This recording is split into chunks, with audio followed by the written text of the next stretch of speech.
Is it possible to write intelligently about economics without graphs or charts or calculus? It is indeed. With us today, the author of the classic work, Basic Economics, Thomas Sowell. Uncommon Knowledge now.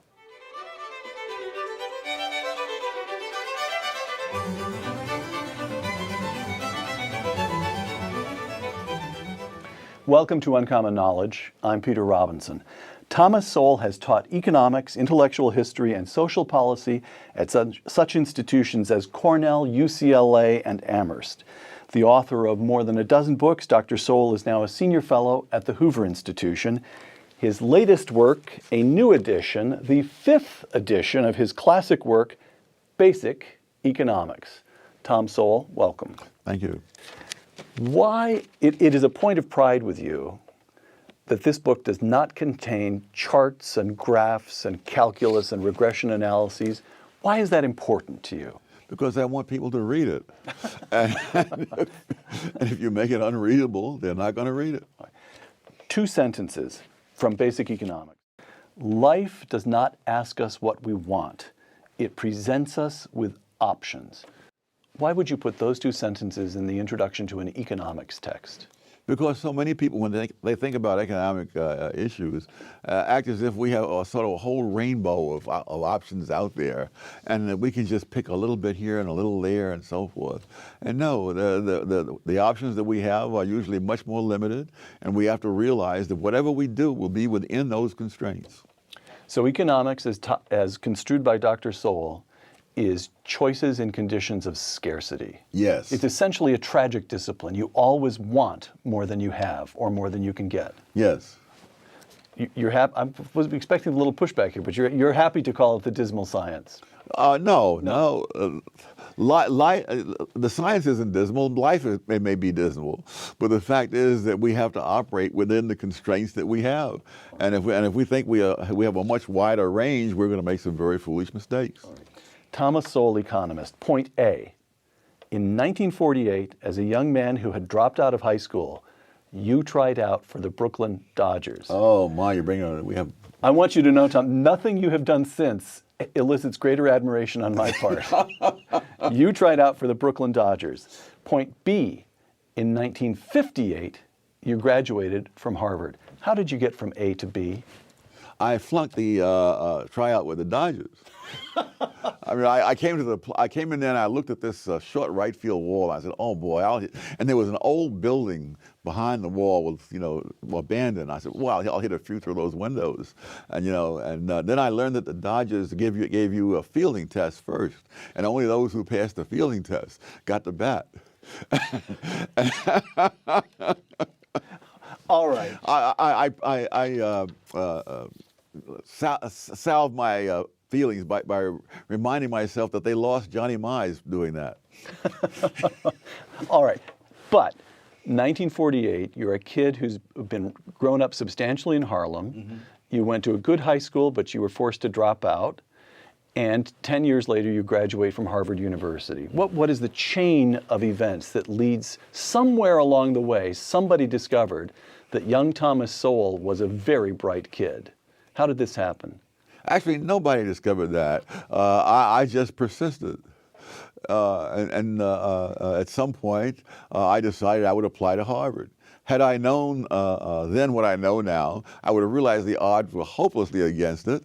But fortunately, since I didn't know, I went ahead, and that's it. And the degree with which you graduated from Harvard University was a degree in economics. Yes. So that interest in economics declared itself early in your life. How? It was the subject in which I did the best. I mean, it was a no-brainer. Economics, of all things, came easily to you, naturally to you? Yes, it made sense, which not everything taught at Harvard made sense at the time, or now. Okay. Now, you've also written that throughout your 20s, you were a Marxist. Yes. What did that to you? Was that Fair Harvard's work? No, heavens no. That was when I was 20 years old. That was when I first came across some stuff by Marx. And what he said seemed to explain the world around me. And one of the reasons is that, like many kids then and now, they don't really get any alternative explanation. And so it's like you have to have a candidate to be the candidate. So what was, you grow up in Harlem, you went to Howard before going to Harvard. Yeah. So you're largely in a black world, an African American world. When you say Marx explained the world around you, do you mean to say that he explained the world of segregation? No, but for example, my first job was as a Western Union messenger. I was 16 years old. My first full-time job. And I used to, on some evenings, come home instead of taking the subway, which was a nickel in those days. I would splurge and take the Fifth Avenue bus, which was 15 cents. If I was feeling, You've gotten a good tip. Yeah. And so we'd start out from 23rd Street and go all the way up Fifth Avenue, past all the glittering places, and we would turn left at 57th Street and go out past more glittering places, including Carnegie Hall. Right. And then we'd turn up around Columbus Circle, up Broadway, and then out to Riverside Drive, and all the fancy stuff there. And then at 135th Street, we'd come in off a viaduct, and immediately there'd be the tenements. And of course, this is where I lived. And I went, what is this? And Marx seemed to explain that. Got it. So what converted you? You graduate from Harvard a Marxist. You remain a Marxist throughout your 20s. And you've written that you had a summer job in Washington in 1969.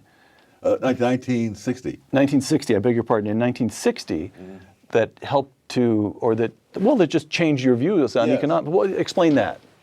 I was still a Marxist after taking Milton Friedman's course. But one summer in the government was enough to let me say, this government is really not the answer. I mean, that is... Milton Friedman didn't cure you, but the federal government did. The federal government did. So never say the federal government doesn't do anything. So what was it about the job? Well, my job was to study minimum wage setting in Puerto Rico. And of course, I discovered that as they kept raising the minimum... Department of Labor, or yes. You're collecting statistics for something? Okay, yeah, all right, got it. For a report. Right. And I noticed that as they kept raising the minimum wage, the employment kept going down. And of course, economics was saying that was why, but there were two theories. The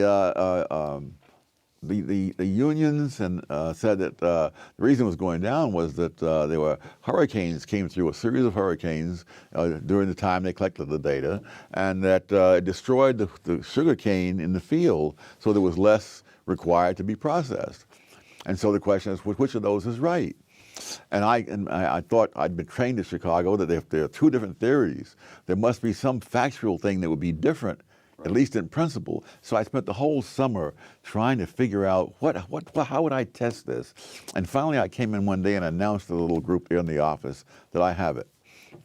That what we need are statistics on the amount of sugar cane standing in the field before the hurricane came through.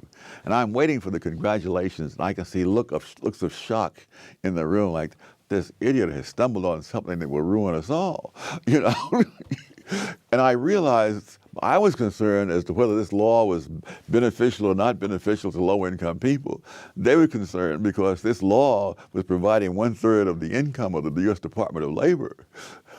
And once you begin to see that the government agencies have their own self-interest, quite aside from whatever they're theoretically supposed to be doing. So they were behaving precisely as a neoclassical, precisely as Milton Friedman would have predicted, they were in pursuit of their own incentives. That's right. They were not trying to establish justice on the face of the earth. They were trying to hold on to pretty good jobs. Yes. Got it. Now you mentioned Chicago. You graduate from Harvard, and then you study for your doctorate. You begin at Columbia, and then you move to Chicago. You move to Chicago because the great late economist, the Nobel Prize winner George Stigler, moves from Columbia to Chicago. You studied with George Stigler and Milton Friedman, founders of the Chicago School of Economics. And Hayek. You must be the only one who ever graduated after studying with those people who walked away from the University of Chicago still a Marxist. Well, by the time I left, I went back to Chicago in the fall. I see. Okay, But that wouldn't have mattered for the work that I was doing. Okay, all right, all right. Do you consider yourself a member of the Chicago School? I suppose so. All right. Inequality. Let's go through a few topics from basic economics. You note that from country to country there are a lot of disparities in wealth, and many of them are extreme.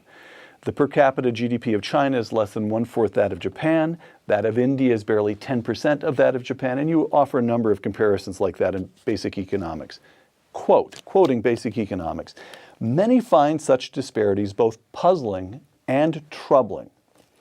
But a more fundamental question might be this: was there ever any realistic chance that the nations of the world would have had similar prospects of economic development? Yes. Why is that such a good question?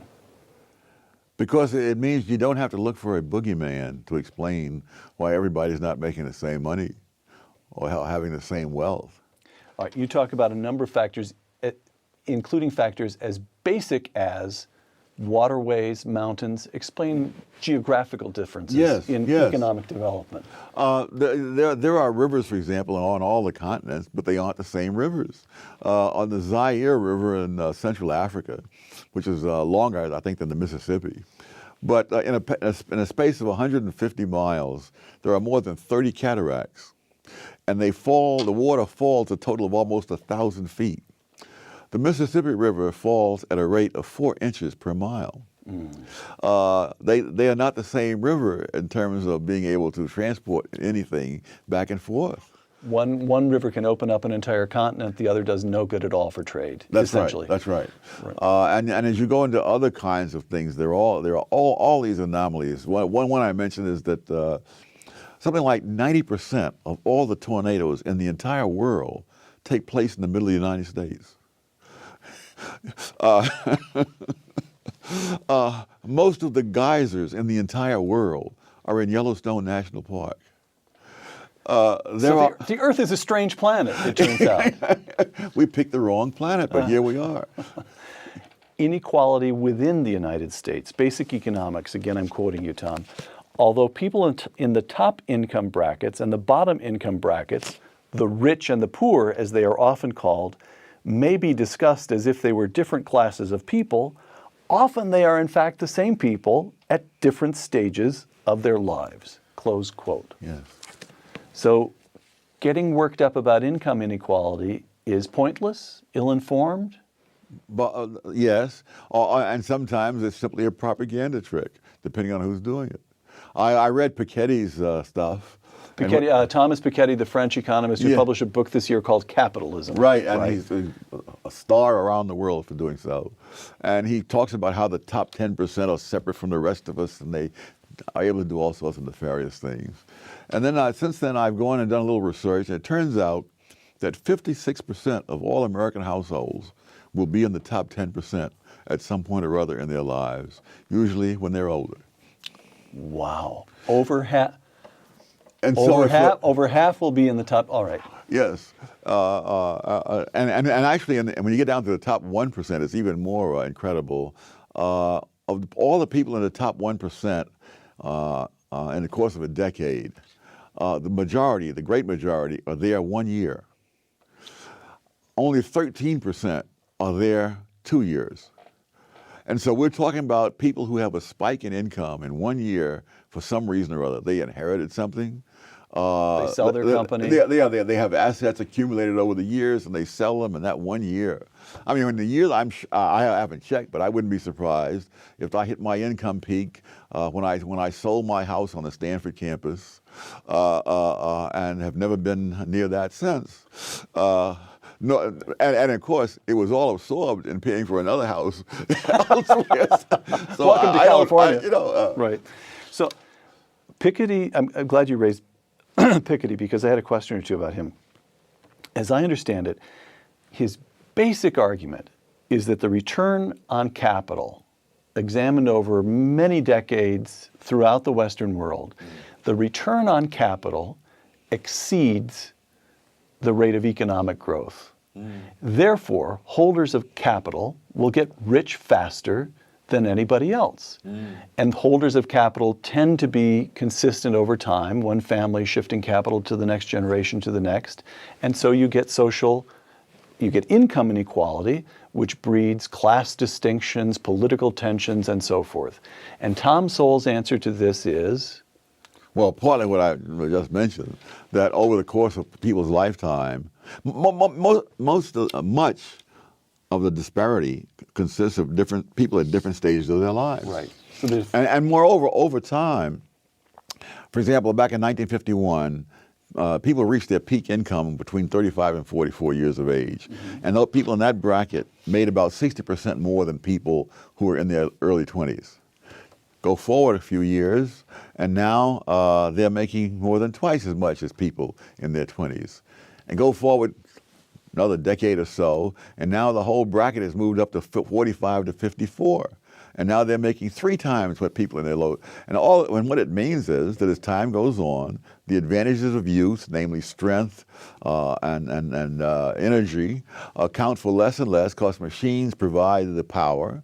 But you have to more and more be able to do more complicated things. Experience and knowledge matter more and more, and relative to brawn. Yes, and when you think about it, if we measure adult life at the beginning at 18, then that means that a man who's 40 years old has more than 10 times the experience of a man who's 20 years old. Right, right. So there's nothing mysterious about any of it. And nothing troubling. To you, Paul Krugman in the New York Times, quote, "Mr. Piketty's contribution is serious, discourse-changing scholarship." Somebody get a close-up on the look on Tom's face as I read Paul Krugman. Serious, discourse-changing scholarship, and conservatives are terrified, close quote. Are you terrified? Not particularly. Market failure. Especially when I discover his errors. Among one of them, for example, he says that under Herbert Hoover, the highest income bracket was 25%. The Internal Revenue record shows that in 1932, the highest income bracket paid 63%. So I'm not sure how many of his voluminous. You actually checked the footnotes? Yes. I'm not sure that's fair. That will turn you into a cynic in a very short time. Market failure and government failure. Basic economics. Quote, "The imperfections of the marketplace have led many to see government interventions as necessary and beneficial." Franklin Roosevelt would have said so, yes. And many since. Yet the imperfections of the market must be weighed against the imperfections of the government. Explain that. You know, it always amazes me that people think that if you say the market is imperfect, that means the government must step in. And I think, we're so much more rational in sports. I mean, when Babe Ruth went up there and struck out, they didn't say, we got to send in a pinch hitter for him next time at bat. Because who knows, the pinch hitter might strike out, and he's not as likely to hit a home run as Babe Ruth is. Okay. Let's apply this notion of weighing market failure against government failure in a couple of specific instances. Dodd-Frank, signed into law by President Obama on July 21st, 2010, quote, I'm quoting now the name of this act, "The Dodd-Frank Wall Street Reform and Consumer Protection Act to promote the financial stability of the United States by improving accountability and transparency in the financial system and to end too big to fail," close quote. You're in favor of that, of course. Oh, I'm in favor of many things that are said in preambles. It's just when they get into the actual text of the law that the problems begin.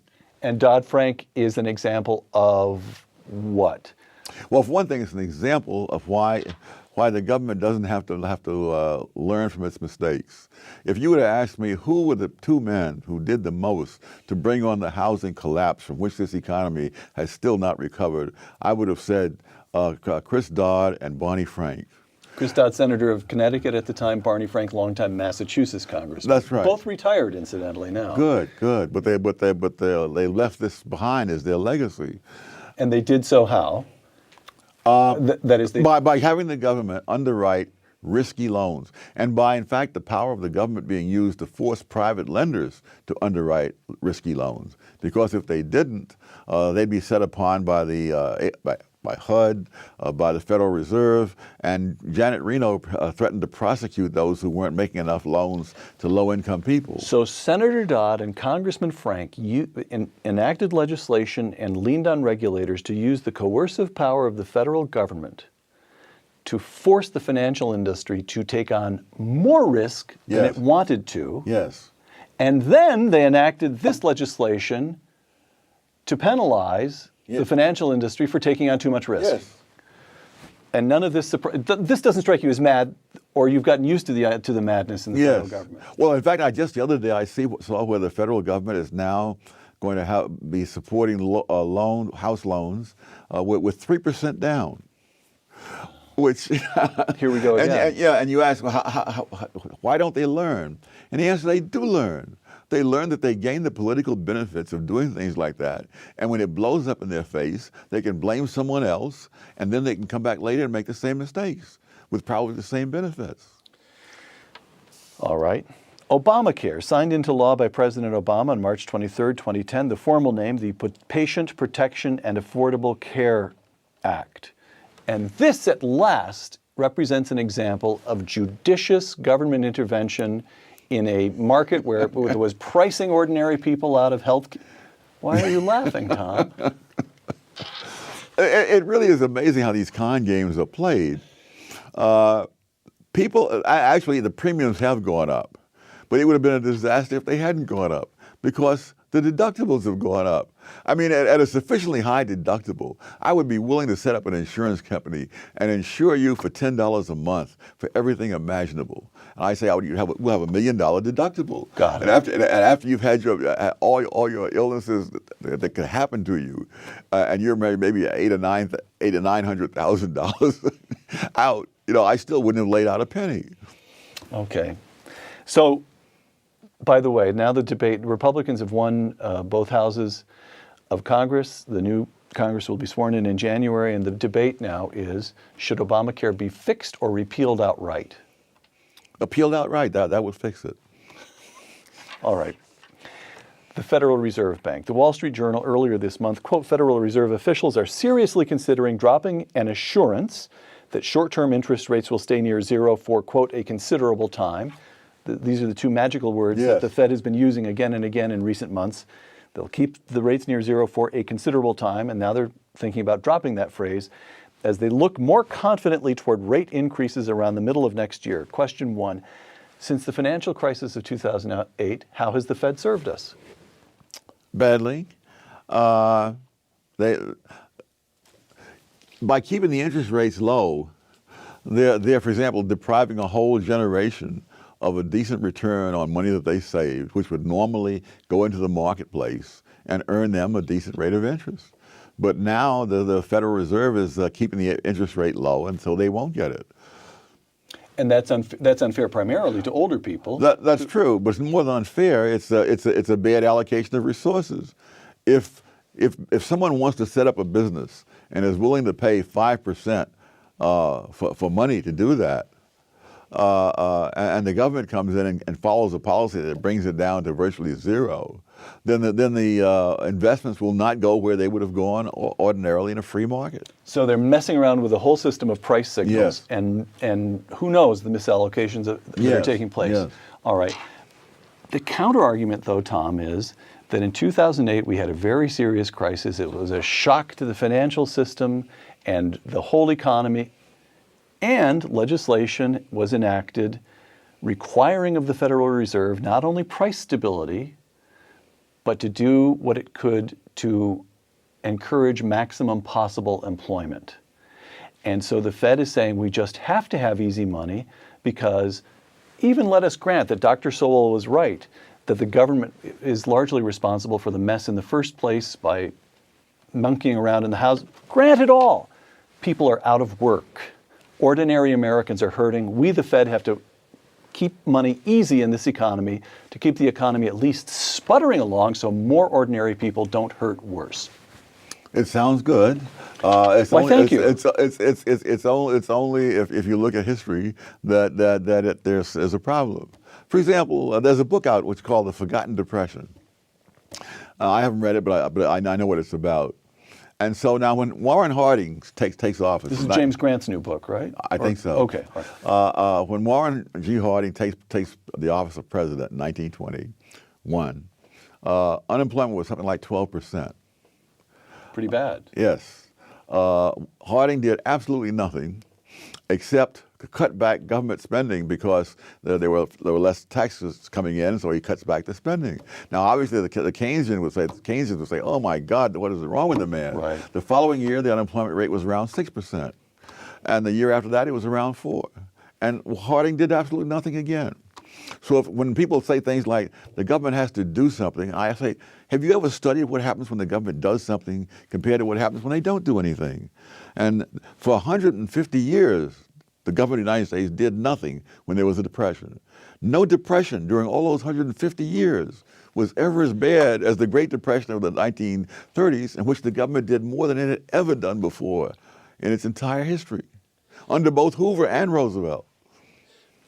You know, we've never had this discussion, but what caused, all these years later, the Great Depression is still used as the implicit, and sometimes the argument gets made explicitly, but it's lying at the bottom of all these economic Yes. debates, even now. Yes. You contend against everything children learn from kindergarten on about the benevolence of Franklin Roosevelt. You contend that we would have been better off if what? Well, it's not even a question of if, it's a question of when. You see, the stock market crash occurred in October 1929. Right. 2 months later, unemployment peaked at 9%. And then it started declining. And by June of 1930, it was down to 6.3%. That was when the first government intervention took place. And within 6 months, it was in double digits. And it stayed in double digits for the entire decade of the 1930s. So if we had, I'm stumbling here because I'm making up this mental experiment as I go, if we had Calvin Coolidge Oh, yes. 4 terms in a row Yes. instead of Franklin Roosevelt, and Calvin Coolidge, who was reticent in every way, including reticent to have the federal government do anything. Yes. He was a Warren Harding had certain moral failings, I think. Calvin Coolidge was Warren Harding with personal rectitude. Yes. The country would have been better off? Absolutely. And more than that, Harding, after all, was eligible to run for office again. Remember, his famous thing was, "I do not choose to run." Coolidge said, right. Yeah. Harding died and then Coolidge became president. Right, Yes. right. And then he won presidency in his own right, but he had only served 1 term in his own right. And they were expecting him to run again at 28, and he decided not to. If he'd stayed on, I'm sure he would never have done what Hoover did. Tom, you have I have never heard that what if in American history. I've never heard quite that what if. Immigration, basic economics. Quote, when only 2% of immigrants from Japan to the United States go on welfare, while 46% of the immigrants from Laos do, there is no single pattern that applies to all immigrants.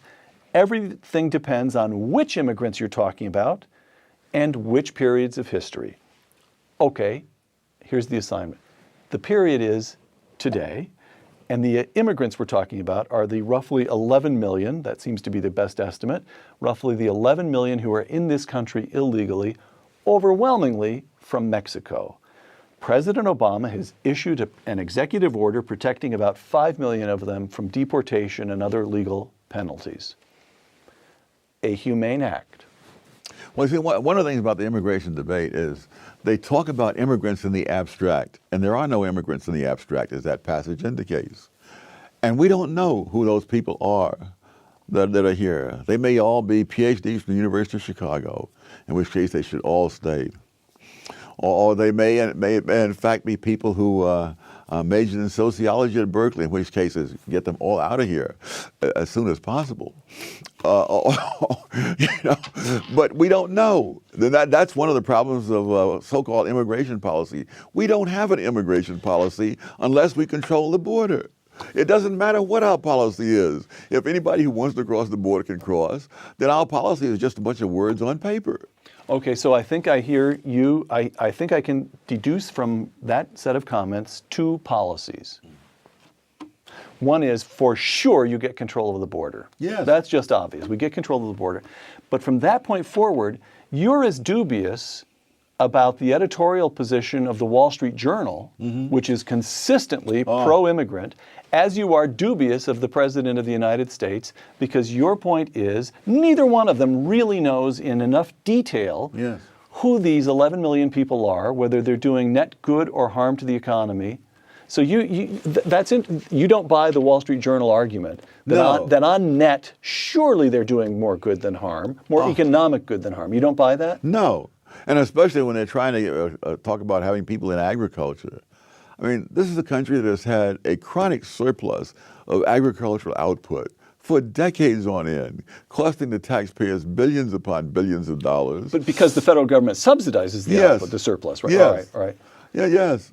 And in fact, I think the federal government subsidizes the water that creates the surplus that it then subsidizes again. And I think that any discussion of people in the abstract drives me crazy, because there are no abstract people. 100 years ago, people understood that. And so when there was a debate about immigration, there was a multi-volume set of tomes about the characteristics of the immigrants from various countries. How do their kids do in school? They had the guts to be picky. Yes. They said, we'll take some, Yes. but they better do us good. Yes. Okay. So what kind of debate would you like to... Congress, as I mentioned a moment ago, has just fallen to the control of Republicans, both houses. Republicans aren't going to be able to move much legislation because the president can still veto it. What kind of debate should they have? What kind of hearings should they hold on immigration? They should find out what kind of people, how are the people that we know about now, how are their kids doing in school? What is their crime rate? What is their disease rate? All those things, that matters. You know, they brought out all these kids, and I said, these are just kids. Well, you know, kids do grow up, and they have other kids. We don't know. Maybe that's a good thing. Maybe it's a bad thing. We don't have a clue. Race. Tom Sowell, for once I'm going to quote a column you wrote instead of Basic Economics, but we'll come back to this book. A column you wrote earlier this month. Nicholas Kristof, columnist for the New York Times, got under your skin, and not for the first time. Readers of your column will know. New York Times writer Nicholas Kristof, I'm quoting you, asserts that there is you're quoting him, overwhelming evidence that centuries of racial subjugation still shape inequity in the 21st century, quote, closing quote, and he mentions, open quote, the lingering effects of slavery, close quote. And now this is Tom Sowell. If we wanted to be serious about evidence, we might compare where blacks stood 100 years after the end of slavery with where they stood after 30 years of the liberal welfare state. Yes. Explain that. Well, in 1960, which would be almost 100 years after the end of slavery, 22% of black kids grew up in homes with only one parent. Just 22%? Yes. 4 out of 5 were in homes with both parents? Yes. 30 years later, after the liberal welfare state, that number had more than tripled. And so I said, well, let us compare, if we can speculate on how much that 22% was due to the legacy of slavery. But we know that tripling was not due to the legacy of slavery. It was due to the legacy of a whole different set of policies. And you can look at it so many other ways. Education. Stuyvesant High School in New York, as you know, you get into only by passing a very tough exam. In 2012, the percentage of black students who had gotten into Stuyvesant High School was less than 1/10 of the percentage of black students who had gotten into Stuyvesant High School 33 years earlier. I didn't know that. There's Dunbar High School in Washington, which was an elite black high school for a very long time. In 1993, the number of kids out of Dunbar High School who went on to college was less than it was 60 years earlier, which would have been in the depth of the Great Depression. And so you can run through a whole bunch of other things like that. Look at the housing projects. The housing projects in the first half of the 20th century, during that first 100 years after slavery, did not have the high crime rates, the murder rates, the graffiti, all the rest of it. None of that was there. People, like the New York Times, Christoph should read his own old papers, pointed out that on Saturday mornings, it was common in the housing project of this earlier era for parents to leave their doors unlocked because some of the parents could afford television, some couldn't. So the ones who had television would leave their doors unlocked, and the kids from the other families could come down there and watch television with them. Well, now the latest figures show that most people below the poverty line have 2 television sets and cable, but they wouldn't dare leave their doors unlocked in a public housing project. I'm quoting that column again. Liberals have wreaked more havoc on blacks than the supposed legacy of slavery they talk about. Yes. You don't mean that hyperbolically. No, I do not. You mean it. Yeah, and another thing, crime and violence. Now we take it for granted that there's tremendous levels of crime and violence in the black community. That was not always the case. In the 20s, it was very common for white celebrities, including George Gershwin and William Faulkner, to go up to Harlem not only for entertainment places, but to go into private homes of people they knew. And Gershwin played Rhapsody in Blue in this home where Walter White lived.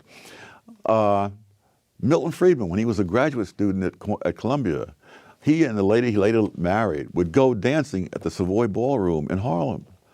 And he said, we had no fear of being mugged or accosted on the street or anything like that. I've heard you say, Tom, when you were a boy growing up in Harlem yourself, your own neighborhood felt totally safe to you. Not totally safe. I wouldn't exaggerate, but there's nothing resembling today. I mean, I did sleep on hot nights. I would sleep out on the fire escape. When I tell people in Harlem that today, they think I'm from another galaxy, you know. But that people slept on the fire escapes in New York and in the public parks in the 30s, all over the city. Because it was not a jungle. There was a lady, one other example, there was a woman who was a black woman in Harlem who was an actress. She'd go down to the theater district, and then after the play, they'd have their drinks and eat something or whatever. And she said at 1 o'clock in the morning, she would simply get on the subway and go on up to Harlem and walk home from there. Now, it so happens that the subway station she got off at was very near a grocery store where I was a delivery boy. And on Saturday nights, I would be working usually until around midnight. And when I would go home, I would go past that very same subway station she's talking about. I never had the slightest trouble. So if the comparison between progress, simply the decency of life available to people, they weren't.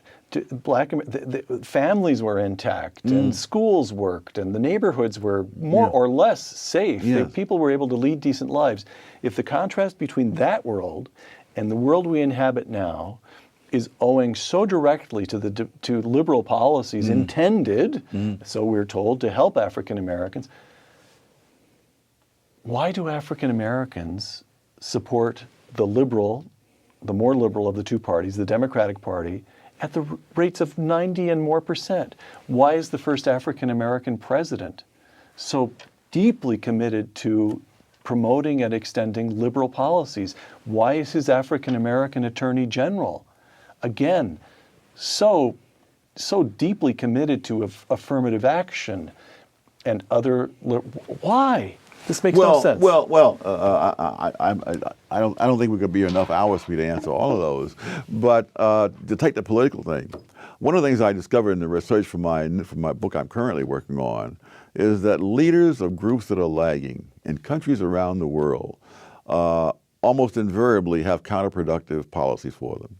And it makes perfect sense because insofar as members of lagging groups assimilate into the values and achievements of the larger society, they don't need those leaders.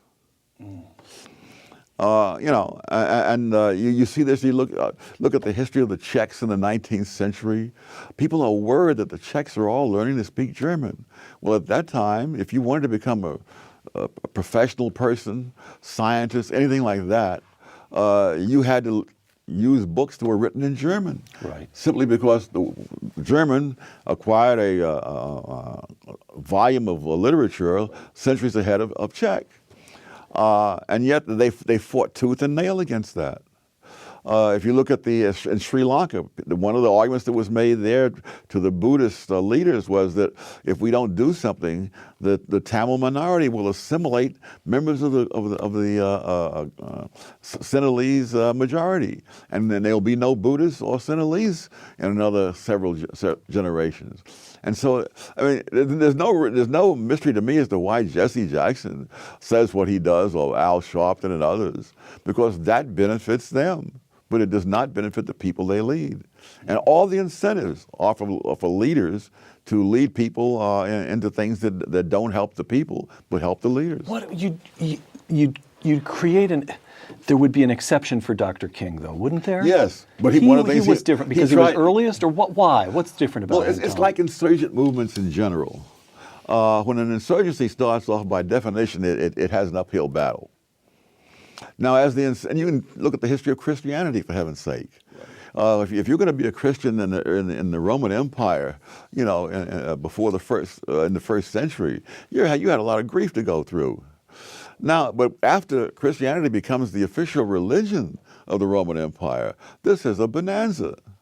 And there's a lot to be done. And so now you will follow policies that are the opposite of what you advocated. You will see that with all kinds of other insurgent movements. Okay. Last questions. Who was Miss Sheroff? She was my eighth grade teacher, homeroom teacher. And tell me the story about getting detention one day. Well, I was sometimes bored in class, and so I would do various little things to just liven things up, I think is the way to put it. I remember once there was one prank that really got her, and she said, "Oh, if I ever find out who did this, Sowell." I mean, the presumption of innocence was just not there. And so one afternoon, I'm being kept in after school as per usual, and Miss Sheriff is sitting down there with her papers to work on, and she says, "Well, here we are again, Sowell, just the two of us." And I said, "Good grief, Miss Sheriff, if we keep staying after school together all the time, people will begin to talk."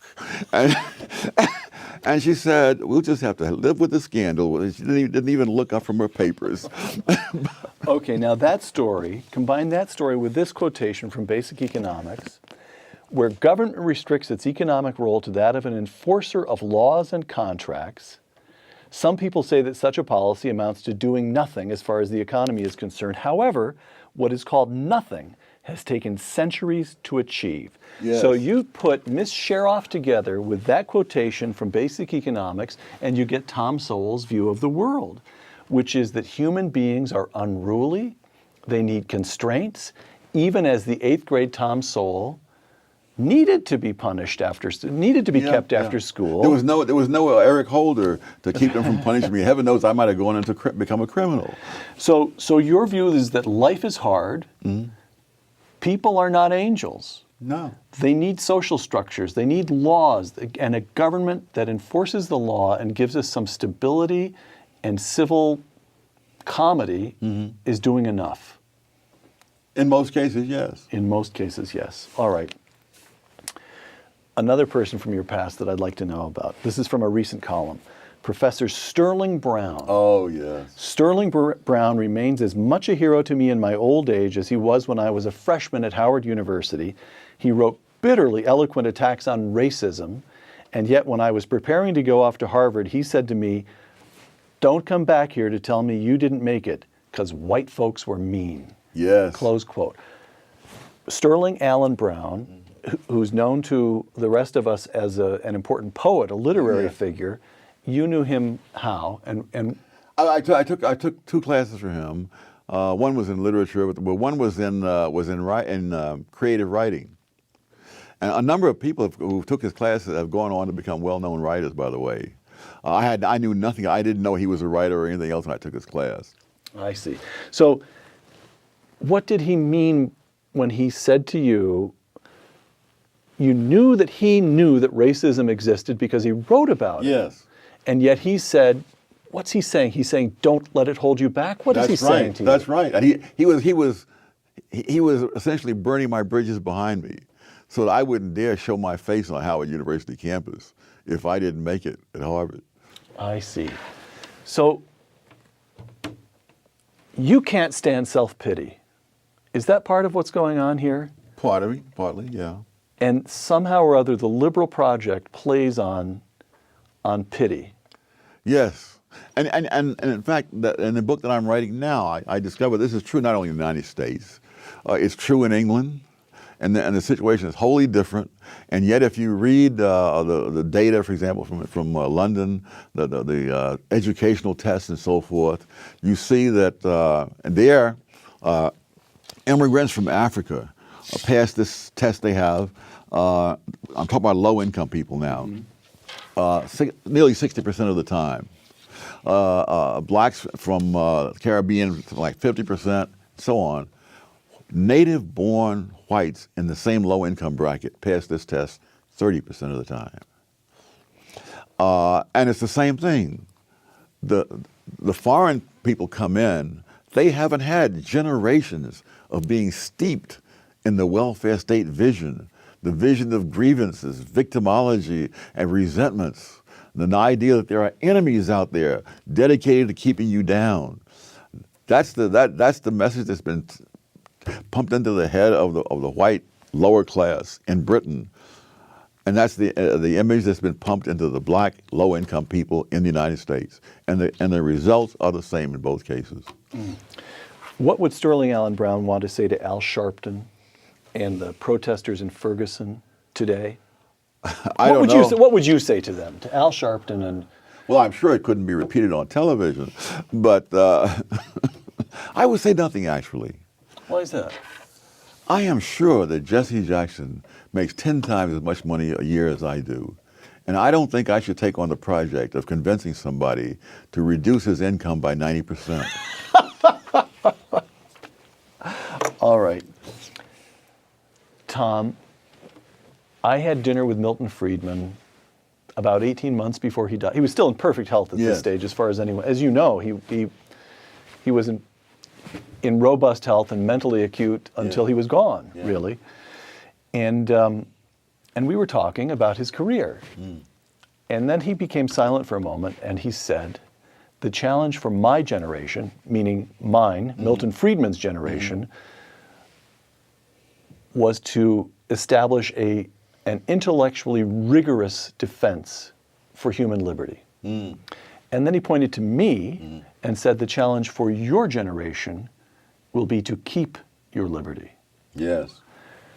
How's that project, my generation's project of holding on to liberty, coming along? Not well.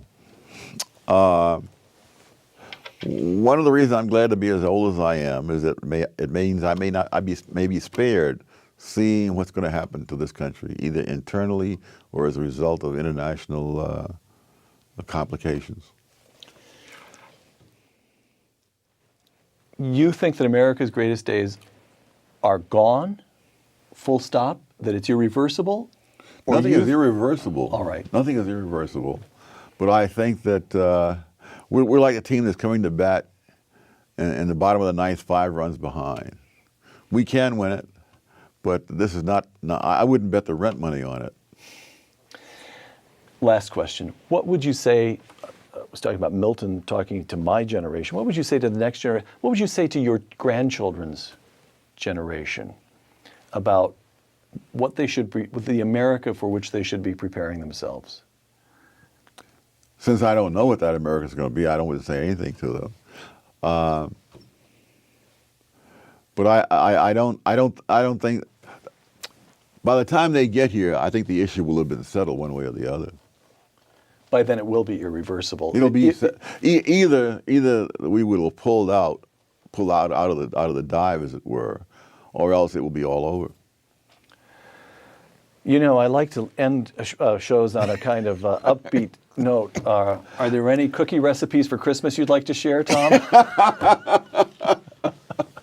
Thomas Sowell, whom I'm honored to be able to say is a friend. Thomas Sowell, the author most recently of this edition, the 5th edition of Basic Economics. Thank you. Thank you. For the Hoover Institution and the Wall Street Journal, I'm Peter Robinson.